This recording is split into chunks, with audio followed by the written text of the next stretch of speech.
आज जो आपल्याला प्रकार घ्यायचा आहे तो म्हणजे डिग्री.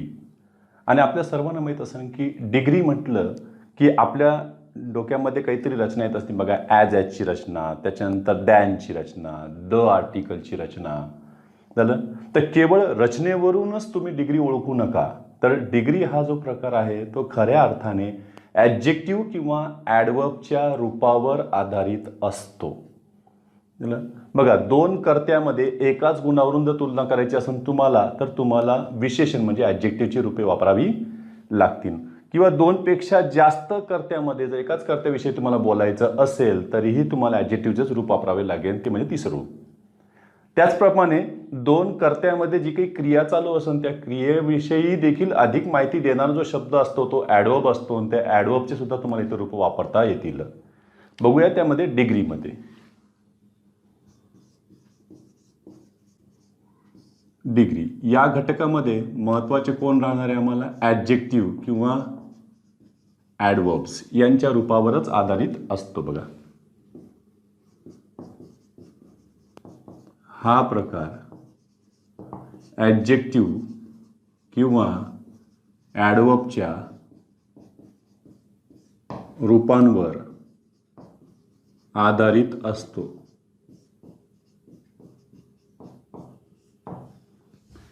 मग डिग्रीचे सुद्धा 3 प्रकार पडत आहेत. डिग्रीचे 3 प्रकार हे सर्वांनाच माहीत आपल्याला. त्यातला पहिला आहे तो म्हणजे पॉझिटिव्ह डिग्री. यात तुम्ही विशेषणाचे किंवा क्रियाविशेषणाचे पहिले रूप वापरावे. यात विशेषण किंवा क्रियाविशेषणाचे पहिले रूप वापरावे. एक. दुसरं कंपॅरेटिव्ह डिग्री.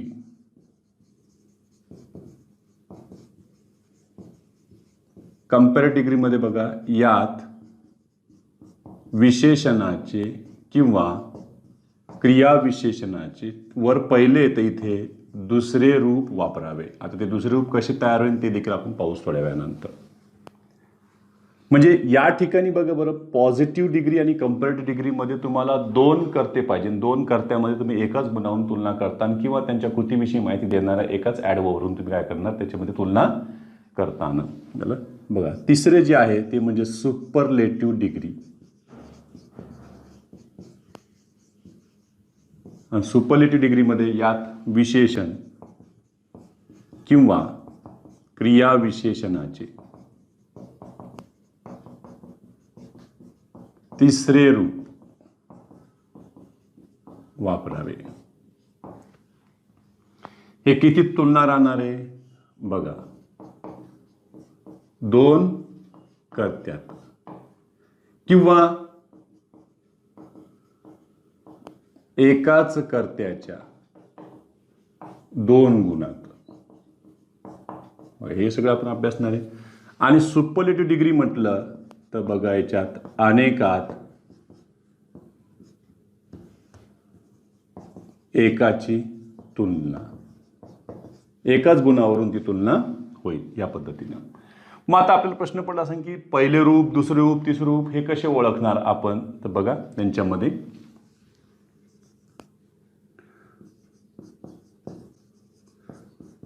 पहिल्या रूपास म्हणजे त्याला ॲब्सोल्यूट फॉर्म म्हणतात ॲडजेक्टिव्ह किंवा ॲडवर्बचा. बघा, पहिल्या रूपास ER प्रत्यय जोडल्यास कंपॅरेटिव्ह फॉर्म तयार होते, ज्याला आपण दुसरे रूप म्हणतो, विशेषणाचे किंवा क्रिया विशेषणाचे.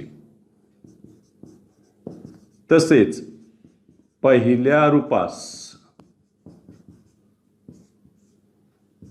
EST प्रत्यय जोडल्यास सुपरलेटिव्ह फॉर्म,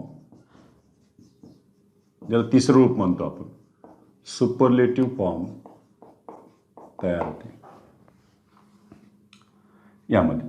मग आता काही विशेषणे अशी असतील की ज्यांना तुम्हाला ER किंवा EST प्रत्यय जोडता येत नसतील. तर असं केव्हा होणार आहे बघा, हे वरचे जे नियम लागलेले आहेत बघा, ER किंवा EST प्रत्यय एक किंवा दोन सिलॅबल्सला आपण अक्षरे म्हणतो, लक्षात ठेवा. सिलॅबल्स असणाऱ्या ॲडजेक्टिव्ह किंवा ॲडवर्बला जोडावे. त्याच्या मागचे पण आपण नियम पाहूच काय काय. आणि ER EST जर दोनपेक्षा जास्त सिलॅबल्स असतील त्या शब्दामध्ये तर त्याने ER EST जोडू नये. तर त्याआधी मोर किंवा मोस्ट हे ॲडवर्ब वापरावे. परंतु दोनपेक्षा जास्त सिलॅबल्स असणाऱ्या ॲडजेक्टिव्ह किंवा ॲडवर्बच्या पहिल्या रूपाआधी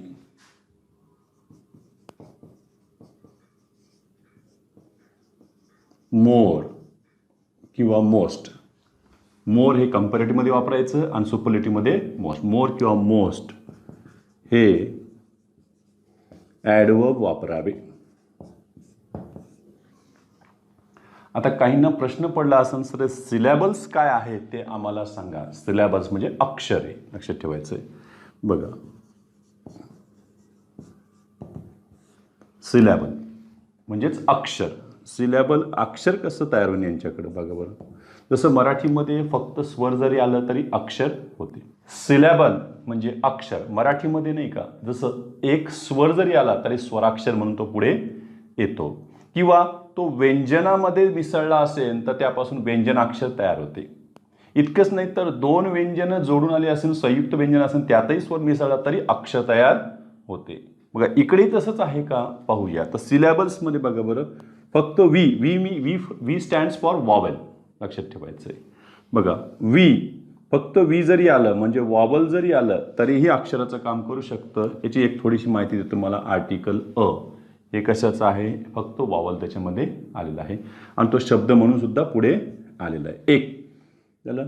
त्याच्यानंतर एक वॉवल आणि एक कॉन्सोनंट असं जरी आलं तरीही सिलॅबल तयार होतो. फॉर एक्झाम्पल समजा मी म्हटलं बघा इन, तर आय हे काय झालं वॉवल आणि यन काय झालं याच्यातलं कॉन्सोनंट. इन त्यामध्ये आलेलं आहे. त्याच्यानंतर मी घेतलं याच्यामध्ये ऑन, बिलकुल त्याच्यात बसतंय. हे प्रेपोजिशनचं उदाहरण आहे. सध्या शब्दाचा नियम शिकतोय आपण, ॲडजेक्टिव्हकडे सुद्धा येणारच आहोत झालं. त्याच्यानंतर तुम्हाला असे पण नियम दिसतील की एक कॉन्सोनंट आलेला आहे व्यंजन, त्याच्यानंतर वॉवल आणि त्याच्यानंतर परत एक कॉन्सोनंट, असं सुद्धा तुम्हाला शब्दामध्ये दिसेल. म्हणजे एक कॉन्सोनंट, एक वॉवल, एक काय आलं पाहिजे त्याच्यामध्ये परत कॉन्सोनंट, म्हणजे दोन कॉन्सोनंटच्या मध्ये एक वॉवल त्यांना जोडायचं काम करतोय बघा बरं. यामध्ये मी घेतले बिग आहे का त्याच्यामध्ये बघा बरं, कॉन्सोनंट वॉवल कॉन्सोनंट बिग. मग यासारखंचे बघा बिग, हॉट, त्याच्यानंतर सॅड, डीम, बॅड यामध्ये बसणारे शब्द आहेत ते सगळे. तुम्हाला वर्ब घ्यायचं, तुम्ही वर्ब मध्ये घ्या ना. रन आलं का, रन, SIT, सीट त्याच्यात आले जे मेंबर येत आहेत ते. असे सुद्धा येतील की बघा बरं, काही काही शब्दामध्ये असे दिसतील तुम्हाला बघा. 1 2 3 चौथं consonant, consonant, consonant, vowel, consonant, consonant अशी सुद्धा स्थिती दिसेल तुम्हाला. समजा मी एक शब्द इथं लिहिला बघा, स्ट्रॉंग बसतो का बघ बरं, तो STRONG आलं, स्ट्रॉंग त्याच्यामध्ये बसला आहे. म्हणजे एक सिलॅबलवाले झालेले आहेत. असंच जर दुसरं सिलॅबल त्याच्यामध्ये आले तर दोन सिलॅबल होतील. फॉर एक्झाम्पल आता मी इथं घेतले, समजा इथं लेझी हा शब्द घेतला तर हा किती सिलॅबलचा होतोय, तर हा 2 सिलॅबलचा होतोय बघा. याच्यामध्ये लेझी, वाय हे याच्यामध्ये अर्धस्वराचं काम करतंय म्हणजे आयचं काम करतंय. झालं. म्हणजे यामध्ये तुम्ही जर बघितलं सी व्ही प्लस परत सी व्ही असे त्यांच्यामध्ये रचना आलेली, म्हणजे 2 सिलेबल आहे. म्हणजे आम्ही याला ER लावू शकतो बघा. लेझी, लेझियर, लेझिएस्ट करता येतं आम्हाला. जसं बिग, बिगर, बिगेस्ट. आपण त्यांचे सुद्धा नियम पाहूया कसं त्यांना ER EST लावायचं ते. सर्वात पहिले आपण फक्त सिलेबल्स क्लिअर करतोय आपले आले यांच्यामध्ये बघा. तसंच मी घेतलं समजा आता ल की, यामध्ये सुद्धा 2च सिलेबल आहे. ल की, ल की झालं. एक सी व्ही परत सी सी व्ही या साईडमध्ये बघा बरं. सी व्ही त्याच्यानंतर सी सी व्ही या पद्धतीचे मग 2 सिलेबल्स त्याच्यामध्ये आलेले आहेत.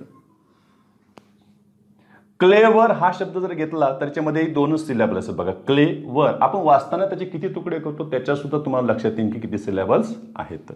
परंतु आता काही मेंबर तुम्हाला असे दिसतील मोठे मोठे.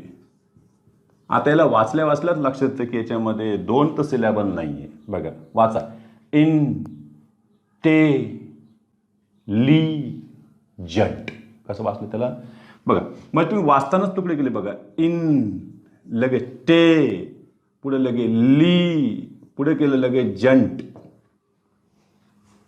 इंटेलिजंट या पद्धतीने बघा. इंटेलिजंट. पॉप्युलर शब्द असेल तर किती सिलेबल पडतील? पॉप्युलर 3 सिलेबल बघा. एक पॉप्युलर 3 सिलेबल पडले. याचा अर्थ यांना ER EST लावता येणार नाही. तुम्ही लगे पॉप्युलर, पॉप्युलरेस्ट असं काही करू नका, तसं होणार नाही. त्याला समजा आता मी घेतलं इथं कॉस्टली, तर पाहून घ्या तुम्ही. कॉस्टली याच्यामध्ये किती झाले? Cost, cost, costly T silent होऊन जातं त्याच्यामध्ये बघा. एक सिलेबल झाला आणि हा दुसरा सिलेबल झाला म्हणजे कॉस्टली, कॉस्टलियर, कॉस्टलीएस्ट आम्हाला करता येईल. झालं. कोण कोण येतं त्याच्यामध्ये आपलं ER EST लावतात आणि जर नाही लावता आले तर त्यांना मोर किंवा मोस्ट हे तुम्ही ॲडवर्ब त्यांच्या आधी वापरू शकता ह्या पद्धतीनं बघा बरं. म्हणजे 2 पेक्षा जास्त सिलेबल असते तर ER ESTचा काही प्रश्नच राहिला नाही. 2 सिलेबलवाले सुद्धा ER ESTच्या नियमाला अपवाद आढळत आहेत ते देखील आपण पाहणारच आहोत. झालं. आणि काही विशेषणे अशी आहेत की त्यांची या नियमामध्ये बसणारच नाही आहेत. पाहूया त्यांना सुद्धा. एवढे घ्या स्क्रीनशॉट करून पहिले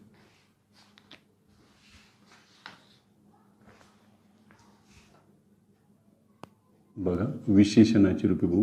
PD, CD आणि पुढे येणार आहे ST सुपरलेटिव्ह डिग्री.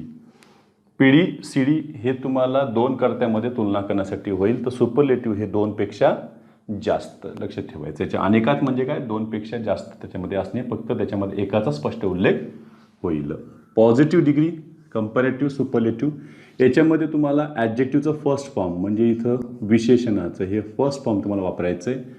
इथे तुम्हाला विशेषणाचे दुसरे रूप म्हणजे ओळखायचं असेल त्याला आपण ER प्रत्यय लावणार आहोत. आणि इथे विशेषणाचं तुम्हाला EST म्हणजे तुम्ही तिसरे रूप वापरताय लक्षात ठेवायचं. तिसरे रूप म्हणजे त्याला EST.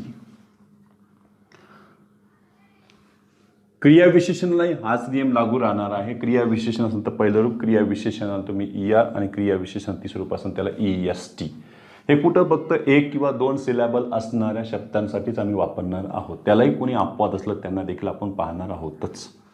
पहा यांच्यामध्ये आपण सगळ्यात पहिला जो नियम घेतोय हे बघा पाहिजे. CVC. तर काय होईल यांच्याकडे? CVC म्हणजे 3च त्याच्यामध्ये लेटर्स आहेत. त्याच्यामध्ये 2 कॉन्सोनंट, 2 कॉन्सोनंटच्या मध्ये एक आलेलं वॉवल आलेलं आहे. वॉवेलच्या नंतर कॉन्सोनंट आले 1. तर त्याचं काय करायचं आहे बघा बरं. एंडिंग जो कॉन्सोनंट असतो बघा, double the ending consonant while using ER और EST सफिक्सेस. यांच्यापैकी तुम्हाला कोणता एक सफिक्स तुम्हाला वापरायचा असेल, जोडायचा असेल तर त्यांचं शेवटचं कॉन्सोनंटचं काय करा तुम्ही, डबल करा त्याला बघा. त्याच्यामध्ये CVC C आणि नंतर त्याला आपण जोडतोय ER. इकडे CVC आणि पुढे जोडतो आम्ही त्याला EST. या पद्धतीचं राहील. यामध्ये एक उदाहरण घेतोय बघा बरं. मी आत्ताच घेतलं होतं बिग. मग बिगचं काय करायचं? बिगचं बिगर हे बरोबर आहे का बिगचं बिगर हे बरोबर आहे असं सुद्धा ते टाकू शकतायत. तर हे होणार नाही. त्याच्यामध्ये हे बघा, हे शेवटी एंडिंग कॉन्सोनंट काय झालं, डबल झाला. BIGGER बिगर. आणि इकडे आलं बघ बरं बिगेस्ट. मग याच पद्धतीनं बघा बरं तुम्हाला कोण कोण करता येईल. मी इथे घेतलं हॉट. काय करणार हॉटचं? Hot, hotter, hottest. मी इथे घेतले dim, dimmer, dimmest. Fat, fatter, fattest. Sad, sadder, saddest. Fit, fitter, fittest.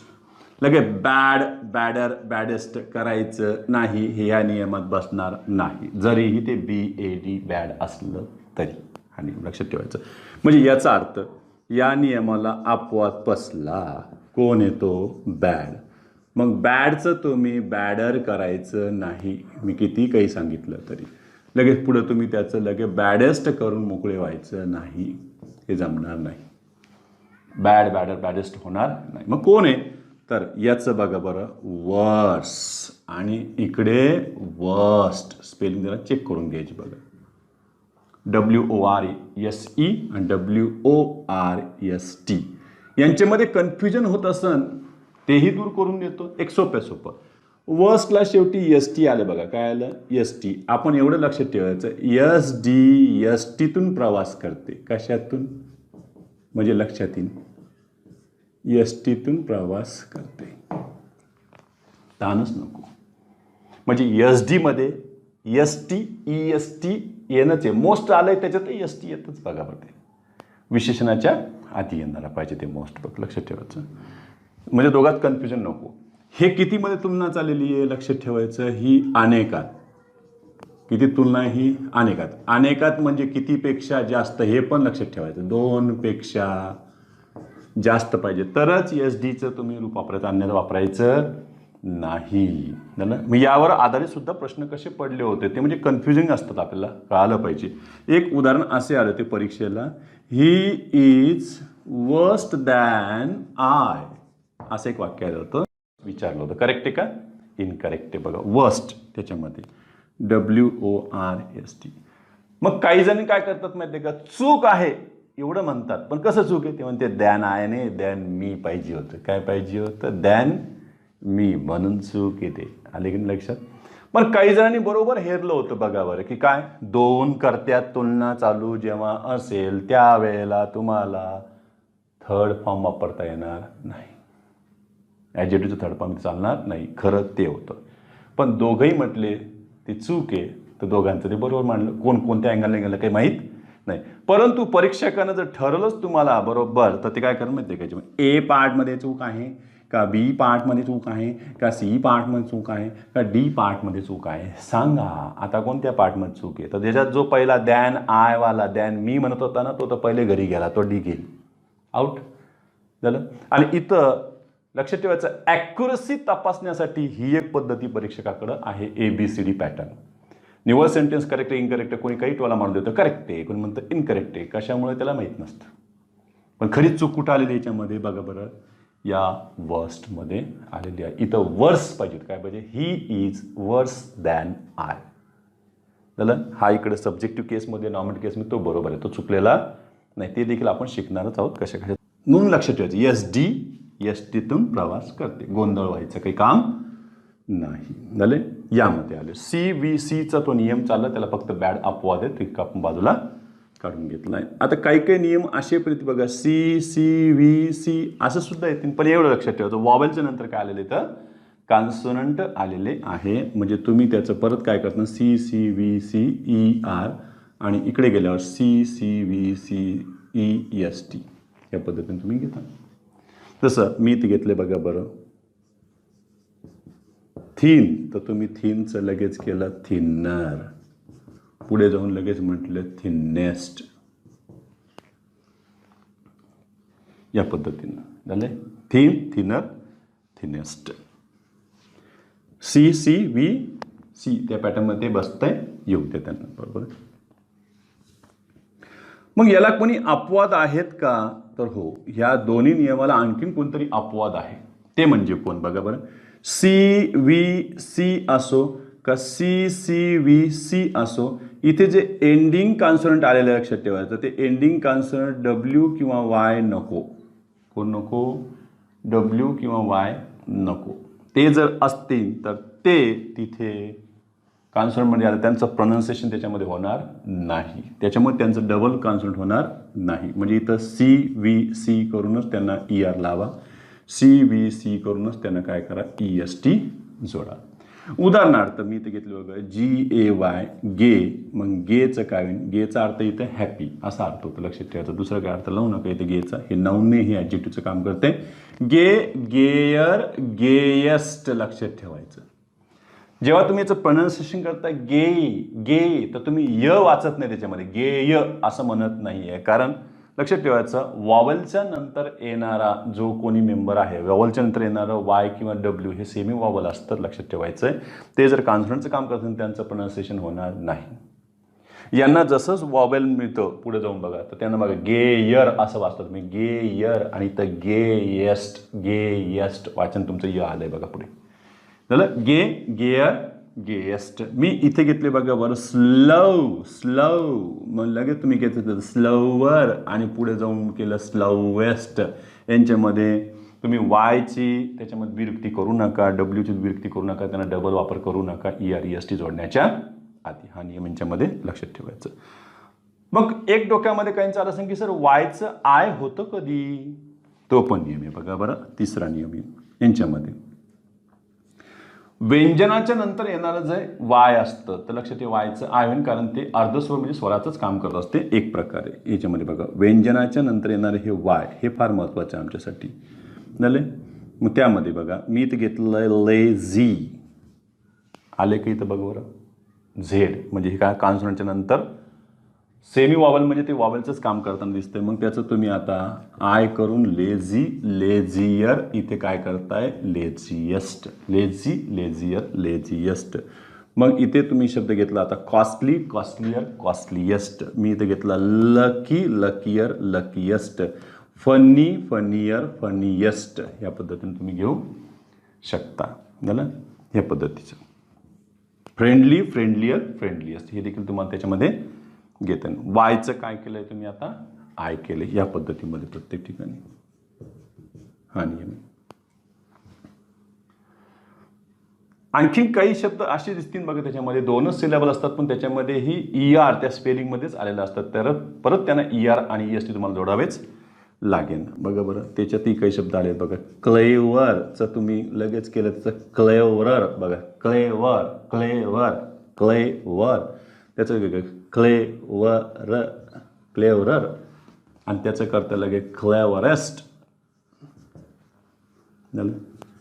आणखीन एक शब्द बघा बरं त्याच्यामध्ये मी घेतलं आहे तर ब्रेव, ब्रेवचं काय होईल ब्रेवर, आणि याचं केलं ब्रेवेस्ट होत चालले झाले.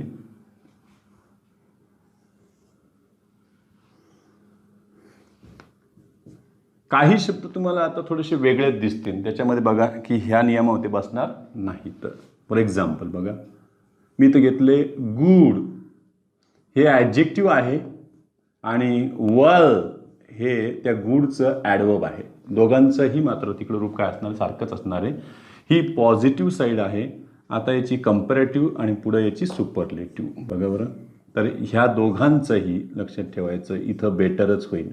म्हणजे याचा अर्थ बेटर हे ॲडजेक्टिव्हचं पण काम करू शकतं, ॲडवर्बचं पण काम करू शकतं. हे आपण parts of speech, identification of parts of speech या 2 पार्टमध्ये पाहिलेलं आहे.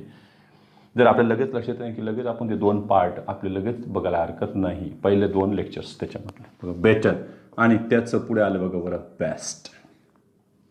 गुड, बेटर, बेस्ट, वेल, बेटर, बेस्ट त्याच्यामध्ये करता येईल. त्याच्यानंतर घेतलंय आपण बॅड किंवा बॅडली, या दोघांसाठी पण काय घेणार बघा. बॅड हे ॲडजेक्टिव्ह झालं आणि बॅडली हे ॲडवर्ब आहे. यांचं सुद्धा वर्स, वर्स्ट लक्षात ठेवायचं. वर्स, वर्स्ट हे ॲडवर्बचंही काम करतात, ॲडजेक्टिव्हचंही काम करतायत, हे लक्षात ठेवायचं. हे मेंबर ॲडजेक्टिव्ह कम ॲडवर्ब, हे पण तसंच आहे ॲडजेक्टिव्ह कम ॲडवर्ब. सेंटेन्सवर ठरवायचं तुम्ही ॲडजेक्टिव्ह कम ॲडवर्ब, ॲडजेक्टिव्ह कम ॲडवर्ब. काही मेंबर असे सुद्धा दिसत आहेत बघा बरं. त्याच्यामध्ये मच असेल किंवा मेनी असेल, यांचं काय करायचं आहे तर मच हे अनकाउंटेबलमध्ये मोडतं आहे आणि मेनी हे काउंटेबलसाठी आपण घेतो. एवढा यांच्यामध्ये फरक आहे. पण ह्या दोघांसाठी पण बघा बरं, इथे सेकंड फॉर्म मोर आणि पुढे मोस्ट या पद्धतीने तुम्हाला वापरता येईल नाही. झाले.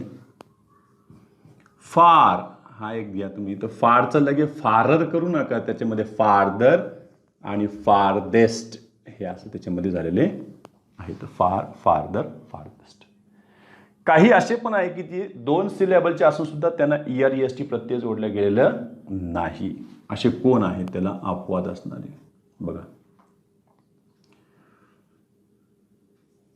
ऑनेस्ट, त्यांना मात्र मोर ऑनेस्ट आणि पुढे मोस्ट ऑनेस्ट असे त्यांना वापरण्यात आले.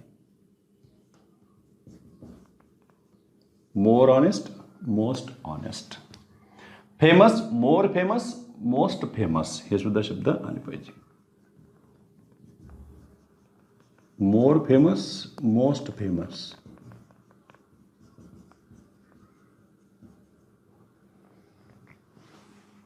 Useful, more useful, most useful. त्याच्यामध्ये जॉयफुल तेच बिलकुल मोर जॉयफुल, मोस्ट जॉयफुल या पद्धतीने तुम्ही घेत चला. आणि बाकीची जी आहे 2 पेक्षा जास्त सिलेबल असतील त्यांना मोर मोस्ट तुम्हाला लावणे आवश्यक आहे. म्हणजे इंटेलिजंट असेल तर मोर इंटेलिजंट, मोस्ट इंटेलिजंट तुम्ही करा. मोर पॉप्युलर, मोस्ट पॉप्युलर. पॉप्युलरचं देखील तुम्हाला सेकंड फॉर्म, थर्ड फॉर्म तसं करता येईल. खऱ्या अर्थाने ते विशेष दुसरं किंवा तिसरं म्हणता येत नाही. ते पहिल्या रूपाच्याच आधी मोर किंवा मोस्ट वापरले जातात. तेवढं घ्या स्क्रीनशॉट करून. पुन्हा आणखी नियम घेऊ आपण.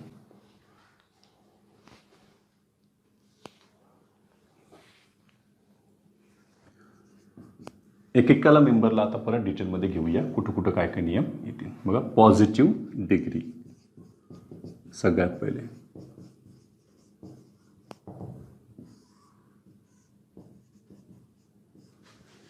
यात ॲडजेक्टिव्ह किंवा ॲडवर्बचे पहिले रूप वापरावे. काही व्याकरणकर्त्याला ॲब्सोल्यूट फॉर्म म्हणतात पहिल्या रूपाला. बघा, याचा वापर तुम्ही कुठं कुठं करणार आहात. तर सर्वात पहिले बघा, एकाच कर्त्याविषयीचे तुम्हाला गुण सांगायचे असते. मग तुम्ही एक गुण सांगा, त्याचे 2 गुण सांगा. वाटलं ते 2 गुण तुम्ही कंजंक्शन जोडून दाखवा.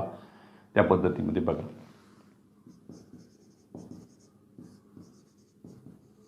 एकाच कर्त्याच्या गुणाविषयी किंवा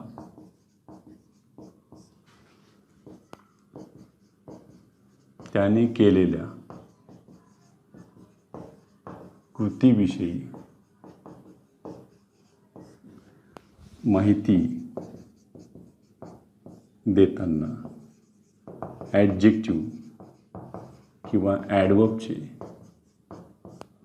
पहिले रूप वापरावे. एक त्यामध्ये झालं.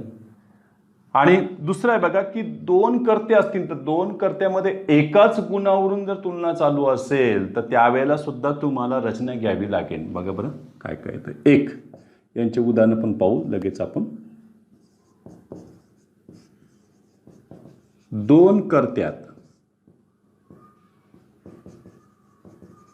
एकाच गुणावरून तुलना करताना ॲज विशेषण ॲज किंवा सो विशेषण ॲज हे पण कुठं वापरते तेही पाहूया. एक होकारार्थीमध्ये ॲज विशेषण ॲज वापरा, नकारार्थीमध्ये तुम्ही सो विशेषण ॲज ही रचना वापरा. ॲज विशेषण ॲज किंवा सो विशेषण ॲज ही रचना वापरावी. रूप तर पहिलंच राहणार आहे त्यांच्यामध्ये. मग त्या दोघांच्या मध्ये विशेषणाचं कोणतं रूप राहील? बेसिक रूप राहील. त्याला बेस फॉर्म म्हणूया आपण त्याचं सरळ सरळ.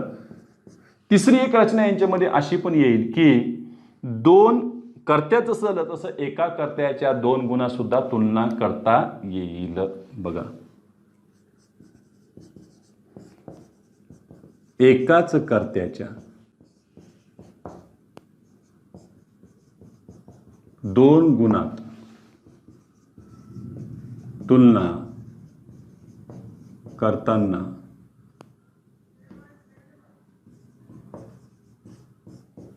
दोन्ही विशेषणांची पहिले रूपच वापरावे.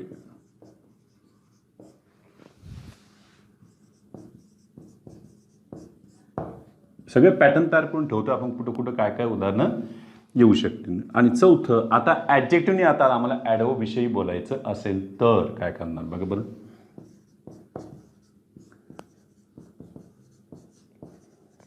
दोन कर्त्याच्या क्रियेविषयी माहिती देणाऱ्या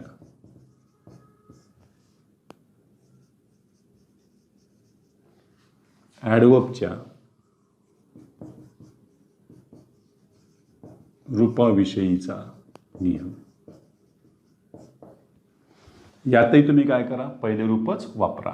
बघा, दोन कर्ते आले की तुम्हाला बघा ॲज इथे विशेषण नाही येणार. आता कोणी याच्यामध्ये क्रिया विशेषणाचं पहिलं रूप, किंवा ते नकारार्थी असेल तर सो क्रिया विशेषणाचं इथं आले पहिलं रूप आणि पुढे येईल ॲज. ही रचना त्यांच्याकडं राहील. ही पद्धती आहे.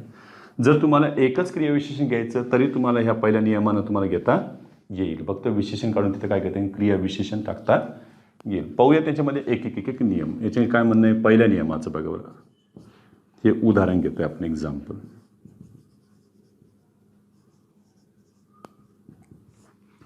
वाटलं तर रूल घ्यायचा, तो रूल सुद्धा घेऊन आपण एक्झाम्पलमध्ये टाकून देऊ. बघा, पॉझिटिव्ह डिग्रीचं वाक्य याच्यामध्ये कर्ता एकच आहे. त्याला क्रियापदे विशेषण येणारे म्हणजे यामध्ये बीचे रूप पाहिजे. त्याला बीचे रूपाच्या नंतरच येईल इथं विशेषण. हे झालं फर्स्ट फॉर्म त्याचं. हे आपण पॉझिटिव्ह डिग्रीच म्हणायची याला. पहिलं रूप म्हटलं की पॉझिटिव्ह डिग्री. समजा मी याच्यामध्ये घेतलंय राणी इज लेझी. झालं. हे बघा लेझी फर्स्ट फॉर्म आहे. काही नाही म्हणत असं की राणी इज टॉल अँड ब्युटिफुल असं जर घ्यायचं तर दोन्ही काय झालं विशेषण पहिल्या रूपामध्येच राहिलेली आहे. दोन जरी घ्यायचे असतील तुम्हाला तर तुम्ही घेऊ शकता. इथे घ्यायचं असेल तुम्ही घेऊ शकता. राणी इज टॉल अँड ब्युटिफुल घेतली. पण इथं तुलना कुठेही चालू नाही. लक्षात ठेवा, दोन गुणामध्ये तुम्ही एकाच कर्त्याच्या दोन गुणाविषयी बोलताय पण तुलनेमध्ये कुठे आलेलं नाहीये, फक्त बोलतोय त्याच्यामध्ये. आता दुसऱ्या नियमामध्ये बघा, दोन कर्त्यात एकाच गुणावरून तुलना करायची असेल तर तुम्हाला बघा बरं काय करता येईल. पिढीचा नियम म्हणजे हा झाला पहिला, हा झाला दुसरा. यांच्यामध्ये काय किती कर्ते पाहिजे आम्हाला, दोन. हा झाला पहिला कर्ता, हे झालं त्याचं क्रियापद. इथे तुमचं बीचंच रूप येणार आहे.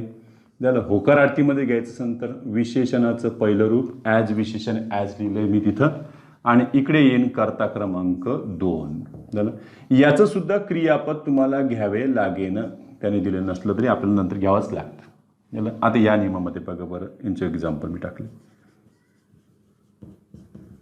राणी इज, मुद्दामून मी एकच सध्या विशेषण वापरतो इथं, lazy. Rani is as lazy as Meena. एवढंच घेतलं म्हणजे मीना सुद्धा काय असणार आहे, इज. या पद्धतीचे वाक्य. Rani is as lazy as Meena is. As Meena is म्हटलं तर ॲज हे कंजंक्शन झालेलं आहे. याला ॲडव्हर्बियल क्लॉज ऑफ कंपॅरिझन म्हणतात. लक्षात ठेवायचं. आपल्याला आठवतं का आपण जेव्हा इफ अनलेस घेतलं तेव्हा ॲडव्हर्बियल क्लॉज ऑफ कंडिशन घेतले होते. रिमूव्ह टूचं जेव्हा आम्ही सो दॅट केले होते, लक्षात, सो दॅट दोघांमध्ये जर अंतर असेल तर त्याला ॲडव्हर्बियल क्लॉज ऑफ रिझल्ट म्हटले होते. आणि ते सो दॅट असं जवळ जर आलं एकमेकांच्या तर त्याला आपण ॲडव्हर्बियल क्लॉज ऑफ पर्पज म्हटले होते. 3 झाले होते. लक्षात ठेवायचं. As soon as, no sooner than, hardly वेलमध्ये ॲडव्हर्बियल क्लॉज ऑफ टाईम घेतले आपण. आता एकाची ओळख कोण दिली, ॲडव्हर्बियल क्लॉज ऑफ कंपॅरिझन. म्हणजे आता तुम्हाला चौथा क्लॉज ओळखीचा झाला ॲडवर्बचा. आहे किती, एकूण 9 त्याच्यामध्ये ओळखीचे झाले आपल्याला 4. अर्ध काम तालकं व्हायला लागलं इथलं इथंच.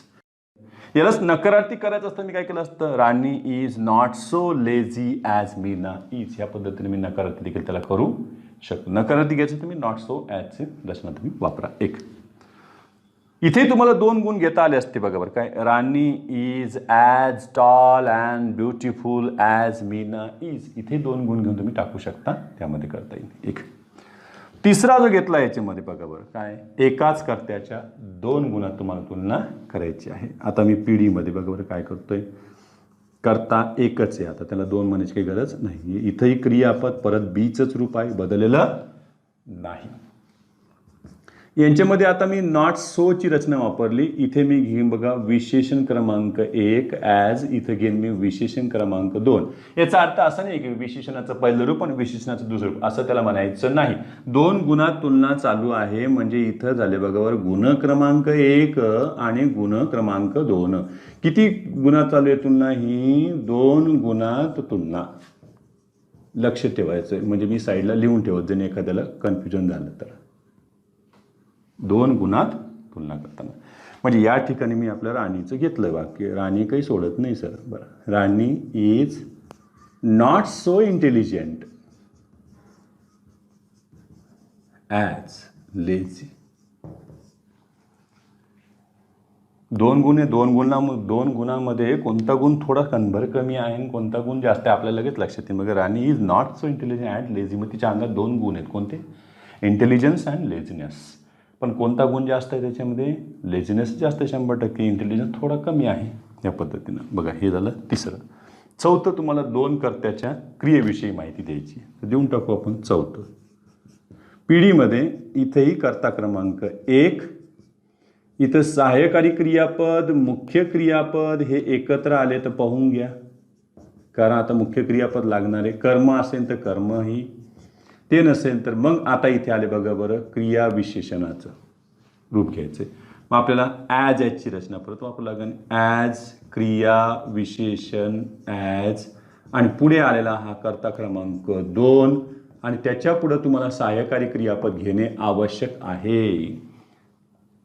इकडे कोणते रूप येते त्याच्यावरून ठरवा. इकडे डूचं रूप असेल तर तिकडे तुम्हाला डूचंच रूप घ्यावं लागेल. Do does did.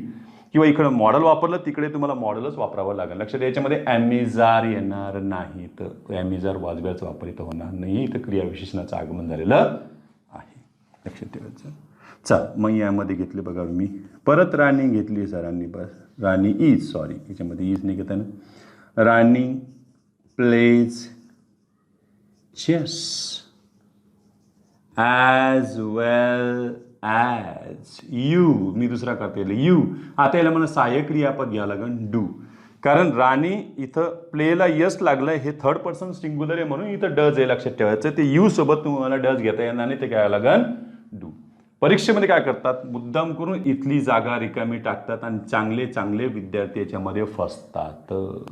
समजा त्याने याच्यामध्ये पहिलाच पर्याय आर दिला असता, दुसरा पर्याय डज दिला असता, तिसरा पर्याय डू दिला असता. चांगले चांगले आउट होतात. सवय लागलेली असती ॲमिजार वॉजवेअरची. इथं लगेच बघा Rani play chess as well as you are असं घेतलं की चुकलं. काय यायला पाहिजे इथं यू डू. एखादं गेलं ना तर याला यस पाहून लगेच मग तिकडे डज यायला पाहिजे. तसं नाही डू पाहिजे. एवढं घ्या स्क्रीनशॉट काढून.